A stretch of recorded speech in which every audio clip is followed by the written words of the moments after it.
पाकिस्तान और अफगानिस्तान के बीच cease fire होने के बाद तालिबान से पाकिस्तानी सेना की शर्मनाक हार के सबूत अब सामने आ गए हैं। अफगानिस्तान के नंगरहार प्रांत में तालिबान के जश्न मनाने की तस्वीरें आई हैं, जिसने पाकिस्तान को पूरी दुनिया में बहुत शर्मिंदा किया है।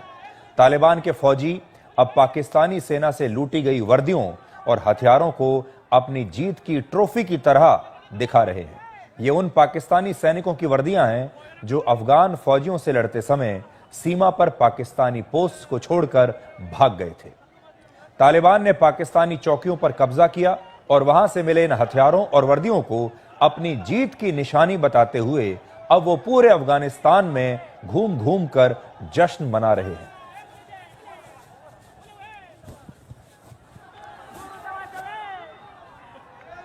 ये जो तस्वीरें आप देख रहे हैं, ये पाकिस्तान के लिए बहुत ही शर्मिंदगी वाली तस्वीरें हैं, क्योंकि जिस तालिबान को पाकिस्तान ने एक जमाने में पाल पोस कर बड़ा किया था, उन्हें हथियार चलाना सिखाया था, उन्हें पैसा दिया था, उन्हें ट्रेनिंग दी थी, आज उन्हीं के हाथों पाकिस्तानी सेना सार्वजनिक रूप से अपमानित हो रही है, जिसे आप अफगानिस्तान से आई इन तस्वीरों में साफ साफ देख पाएंगे।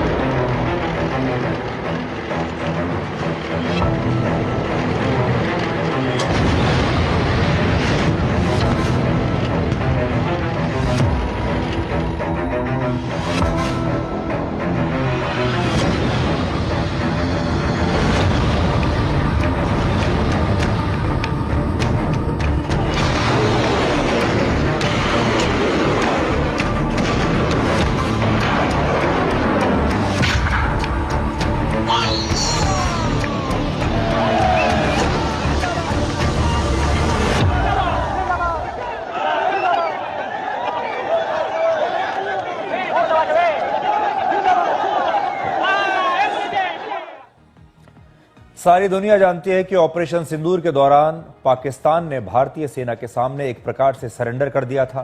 तब पाकिस्तान ने ही भारत से ये गुजारिश की थी कि ये सीज फायर होना चाहिए, अब आप युद्ध को बंद कर दीजिए।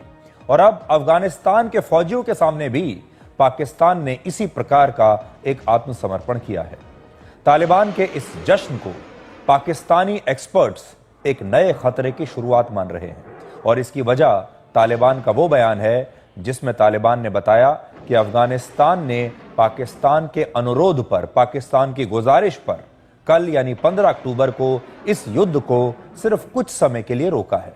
दूसरी तरफ पाकिस्तान भी अपनी शर्मिंदगी को छुपाने के लिए यही दावा कर रहा है कि यह युद्ध उसने अफगानिस्तान के कहने पर रोका है।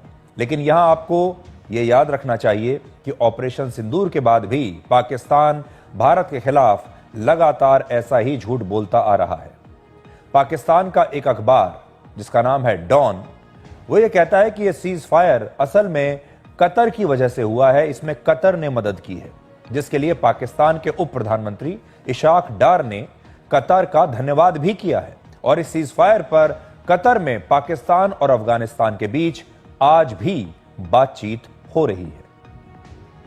अब जरा सोचिए, अफगानिस्तान ने ब्रिटिश साम्राज्य के साथ 3 युद्धों में कभी भी सीज फायर के लिए नहीं कहा। वर्ष 1979 में अफगानिस्तान के लोगों ने सोवियत संघ से युद्ध विराम के लिए कभी अनुरोध नहीं किया, और 20 साल तक नेटो और अमेरिकी सेनाओं से लड़ने के बाद भी अफगानिस्तान के लड़ाकों ने कभी हार नहीं मानी। यानी तीन महाशक्तियां अफगानिस्तान के सामने झुक गईं, लेकिन अफगानिस्तान के लड़ाके और वहां के फौजी कभी भी उनके सामने झुके नहीं। तो ये पाकिस्तान के सामने कैसे झुकेंगे? अफगानिस्तान और पाकिस्तान के बीच 48 घंटों का सीज फायर 17 अक्टूबर को शाम 6:30 बजे खत्म हो जाएगा, और पाकिस्तान को अब डर है कि अफगानिस्तान उस पर एक बार फिर से हमला कर सकता है।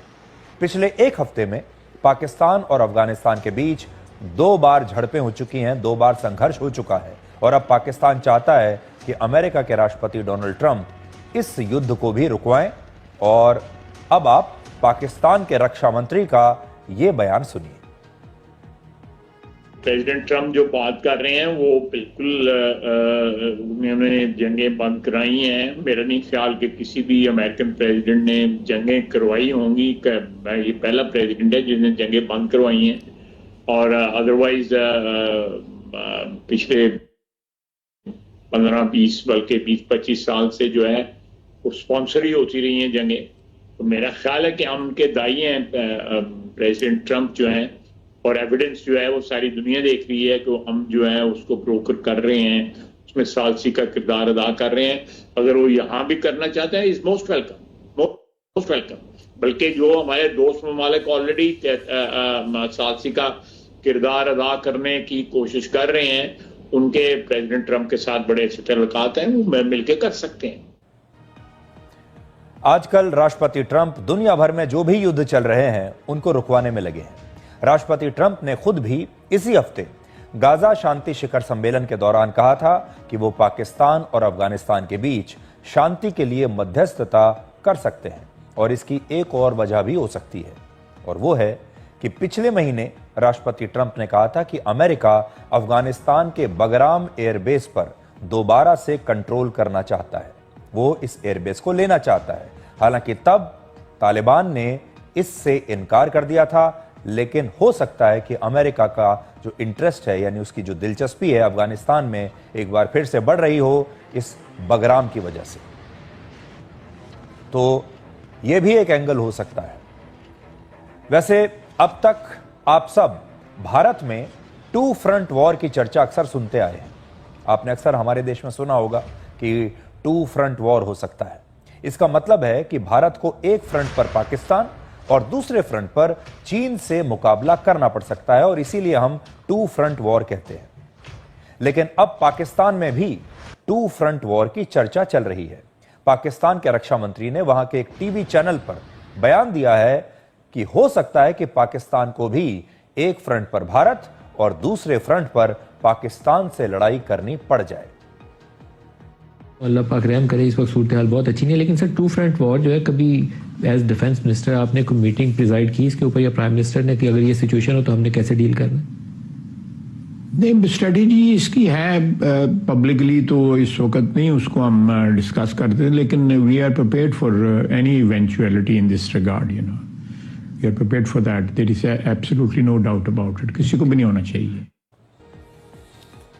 आपने कहावत सुनी होगी, जैसी करनी वैसी भरनी। जो जैसा करता है बाद में उसके साथ भी वैसा ही होता है, और पाकिस्तान के साथ भी इस समय वैसा ही हो रहा है। अभी जो आपने बयान देखा, इसके बाद पाकिस्तान के रक्षा मंत्री ने यह आरोप भी लगाया कि अफगानिस्तान असल में भारत के लिए एक प्रॉक्सी वॉर लड़ रहा है। अब प्रॉक्सी वॉर वो युद्ध होता है जिसमें 2 देश सीधे युद्ध नहीं लड़ते, बल्कि वो किसी तीसरे देश या संगठन को लड़ने के लिए इस्तेमाल करते हैं।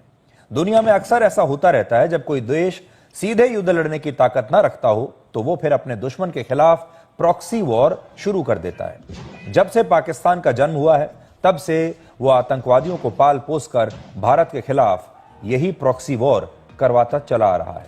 लेकिन अब पाकिस्तान खुद ही आरोप लगा रहा है कि तालिबान के पीछे भारत है। हालांकि तालिबान को पाकिस्तान ने ही तैयार किया है। सहारा ले रहे हैं और वो एक प्रॉक्सी वार जो है ना इस वक्त लड़ रहे हैं। आप देखें कि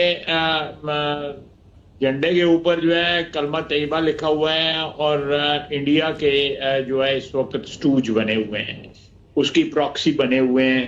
उनको कम से कम ये जो इस वक्त रोल अदा कर रहे हैं, और वहां बैठ के जो है उनके वजीर जो है वहां पे इंस्ट्रक्शंस देते रहे, वहां पे उन्होंने जो भी उन्होंने मंसूबा तैयार किया हुआ है।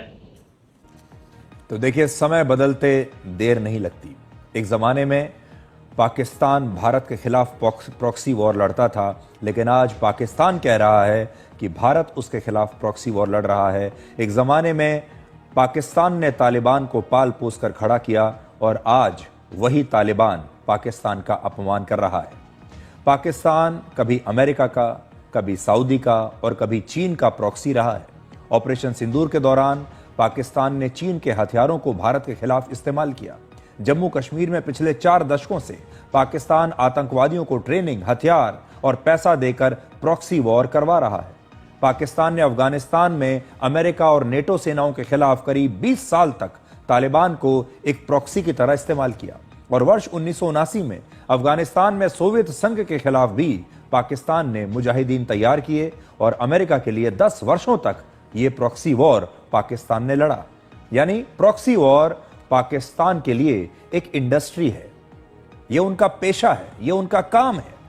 और अफगानिस्तान के खिलाफ अपनी हार को छिपाने के लिए पाकिस्तान अब भारत पर प्रॉक्सी वॉर का आरोप लगा रहा है। इससे आप समझ सकते हैं कि पाकिस्तान की जो स्थिति है आज कितनी खराब हो चुकी है। पाकिस्तान पूरी दुनिया को जाकर यह कहता है कि ऑपरेशन सिंदूर के दौरान उसकी जीत हुई है। उन्होंने अपने आर्मी चीफ का प्रमोशन करके उसे फील्ड मार्शल बना दिया, लेकिन वही पाकिस्तान की जो सेना है अब वो अफगानिस्तान से पिट रही है, जबकि अफगानिस्तान के पास ना तो कोई एयरफोर्स है और ना ही लेटेस्ट हथियार है। अफगानिस्तान की जो सेना है बहुत छोटी सी सेना है और वो छोटी सी सेना पाकिस्तान की सेना के काबू में नहीं आ रही। ये पाकिस्तान के लिए कितने शर्म की बात है।